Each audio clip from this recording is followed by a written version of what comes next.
Now, are you sitting comfortably? Good. Then we'll begin.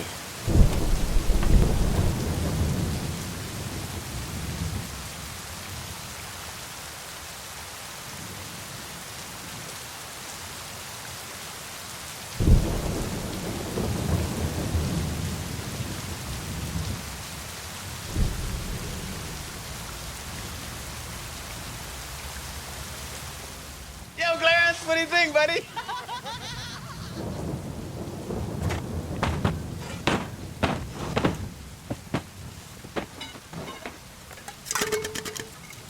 Watch this.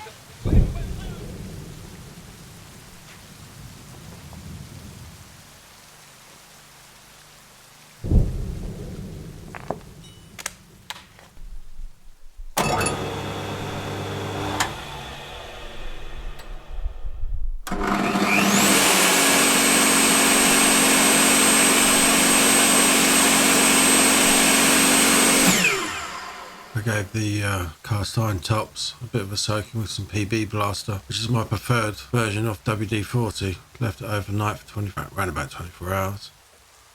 And then took the whole thing apart. I took thousands of photographs of every step as much as I could. I'd safely say I needed to have taken more photographs when it came to putting that lot together again. If you haven't got any wire wool, kitchen foil will do pretty much the same job. And it's really handy actually for getting down into those grooves and cleaning those up. I think it does a slightly better job than wire wool, to be quite honest with you, but you can't really beat a wire brush from a drill.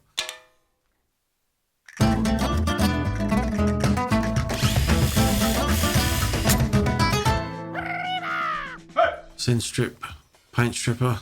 Again, this took the paint off really easily. It was one coat, leave it for 15 minutes, the wire brush in it. That was flying everywhere, so keep your sleeves down. And yeah, it was getting in my face and everything. Like my face was on fire. And to be honest with you, the whole cleaning process, getting everything back to bare metal, took well over 7 days to do. But I was going to a lot more length than I imagined most people would do, including cleaning every single bolt, washer, screw, you name it. After the paint stripper though, it was, you know, you've got to head to the jet washer and jet wash this shite off and neutralise it. Of course, you know what happens when water hits metal, almost immediately goes rusty coloured. So everything is, what you're seeing me doing there with the wire wall attachment and the drill, you have to do all over again to get rid of the rust. And then it's just a case of shooting some etch primer, a couple of thin coats of that.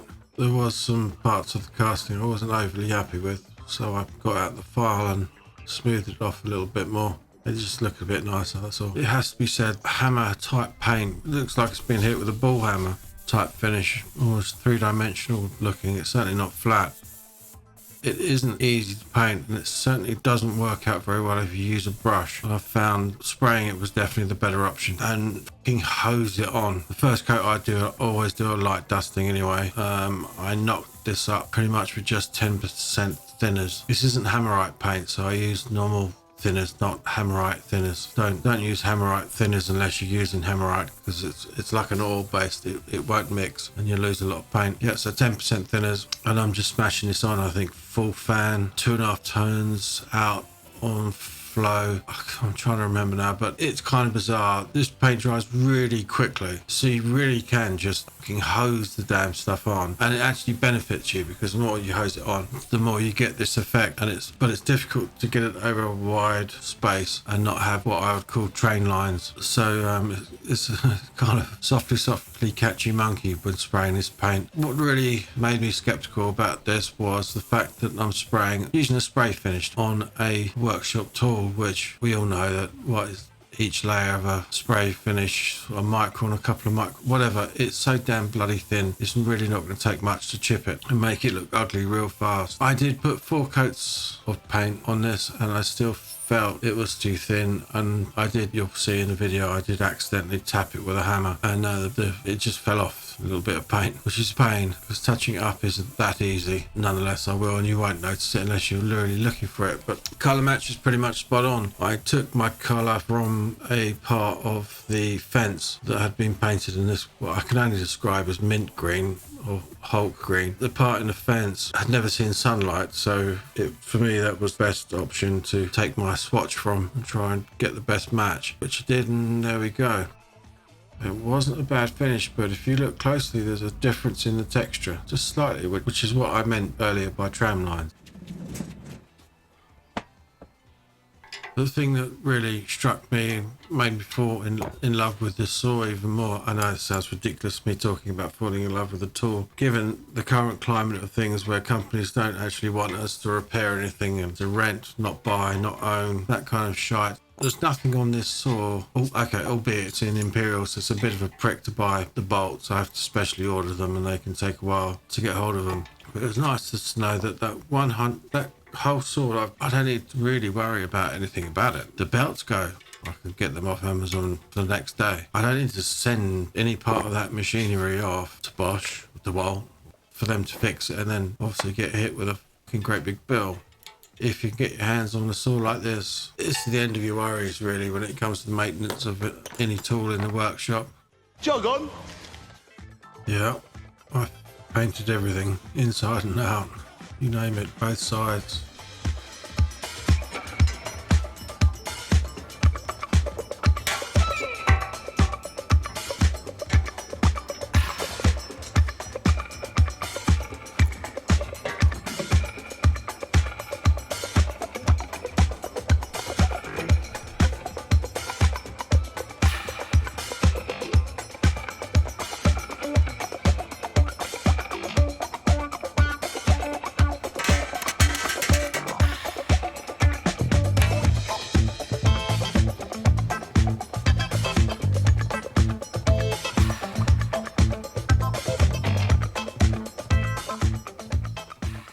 Every single nut, bolt, screw, always cleaned up, even the washers, you name it, pretty much like this. Very time consuming, really boring, but you know, at the end, seeing it all nice and cleaned up and looking almost as good as new was worth it. It was worth it to me anyway. I think it looks pretty good.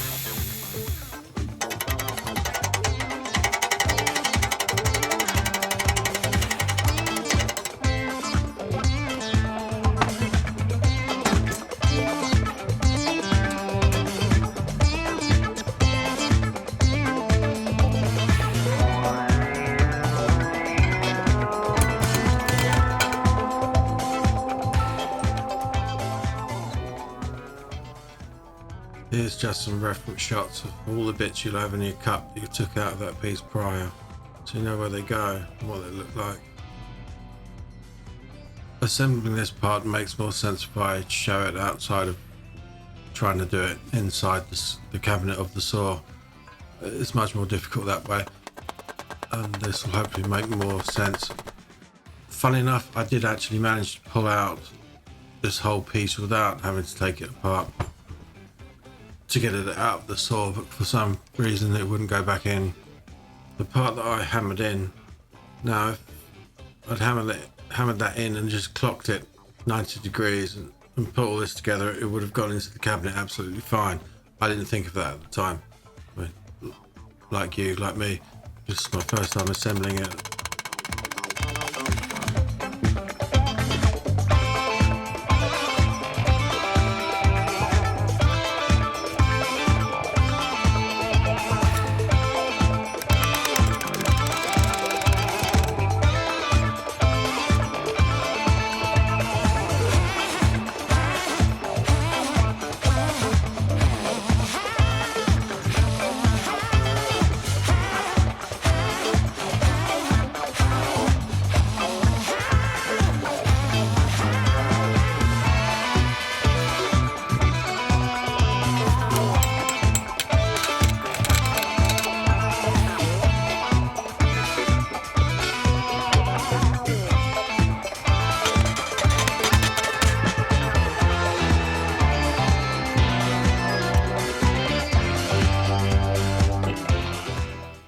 This is one part of the saw. My saw was missing somehow, it was damaged, and it came like this.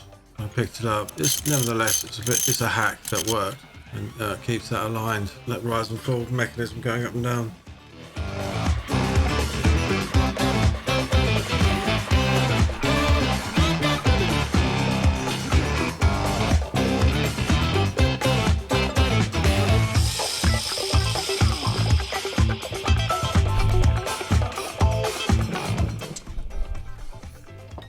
nuts and bolts are torqued down to about Newton meters. I don't have any torque settings, so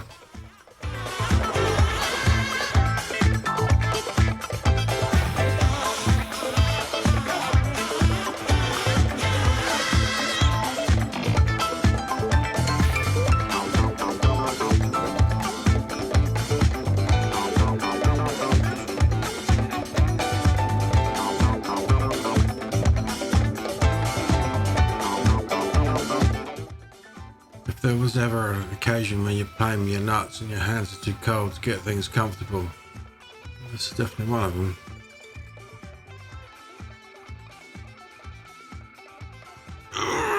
Newton meters.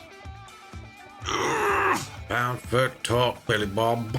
This whole bracket here, the 113, it seems to be its sole purpose is the riving knife bracket, which holds the riving knife, so when you rise and fall the blade, it follows with the blade. I think this saw was a 1965 saw. I think the riving knife I've got, it wasn't made for this year's saw.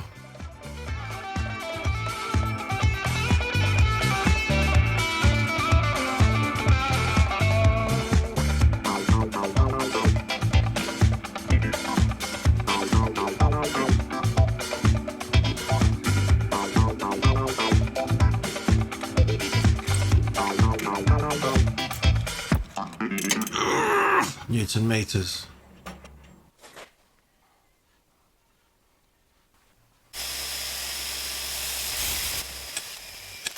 And there he is, in the wild, buffing his door handle, his hand a blur.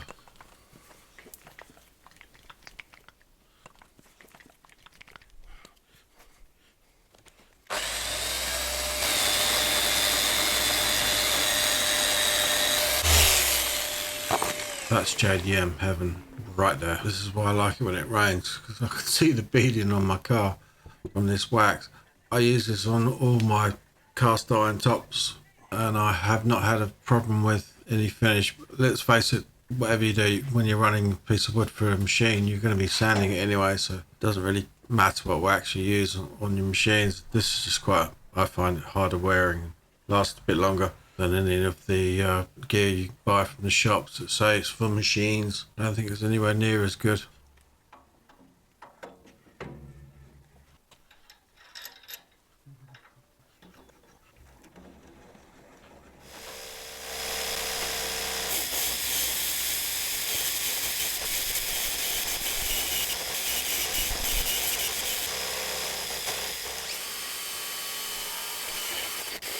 I didn't film any of me wiring this whole thing back together for good reason. I don't want anyone to come to harm from following my lack of electricity know-how. Me and electricity do not get on. I'm very prone to cutting through live electric cables and being chucked across the room.